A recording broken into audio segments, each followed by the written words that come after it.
Nagsumbong na sa referee si Booker, di umubra kay Wemby. Natawa pa sa tangkad ni Wembanyama. Trinash talk pa si Rodman 2.0.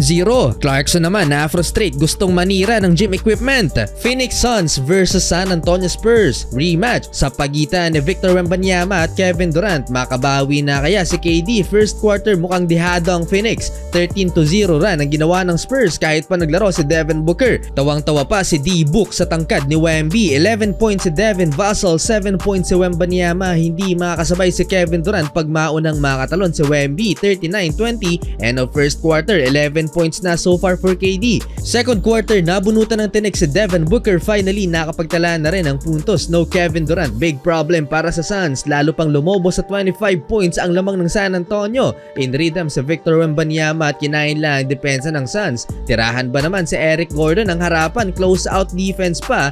Hindi na halos tumalon pa si Wemby. Talo sa fast break points ang Phoenix. Hindi rin nakakapalag si Devin Booker sa laki ni Victor at napataas na lang ng kanyang dalawang kamay. Nagmintis ng 3 free throws si Kevin Durant. Dala ng frustration napamura si KD.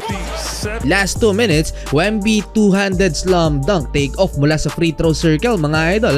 Ang bibihirang mangyaring dunk sa NBA normal na lang kay Wembanyama.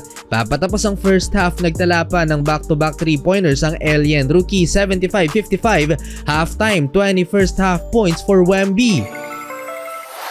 Third quarter, in control ang San Antonio Spurs. Parang bata na nakikipaglaro lang si Wemby pag binantayan ng mas maliit na defender. Umiiyak na sa referee si Booker mga idol. Hindi man lang makakuha ng rebound kay Wembanyama. Kahit sa Eric Gordon pag sumasabay kay Wemby, siko lang ang kayang abutin. Tuwang-tuwa si Wemby dahil 20 pa rin ang lamang ng San Antonio Spurs.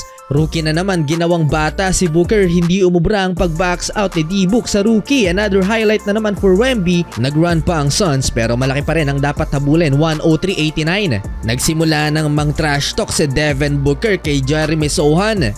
X-Factor mga idol off the bench, si Keith Bates Diop. Solid 13 points, nag-iisang mintis lang. Last 3 minutes mga idol, Victor Wembanyama poster dunk kay Drew Eubanks. Wala nang naisagot ang Phoenix Suns na karma si Devin Booker natalo. Take over pa si Victor, 38 points, 10 rebounds. Jazz versus Orlando Magic. Isa na namang dikit na laban ng Utah. Halftime frustrated si Jordan Clarkson dahil 2 of 10 shooting. Gusto pang sirayan ni JC ang stationary bike at napahampas sa basurahan. Second half, bounce back si Clarkson. Down 14 sa third quarter.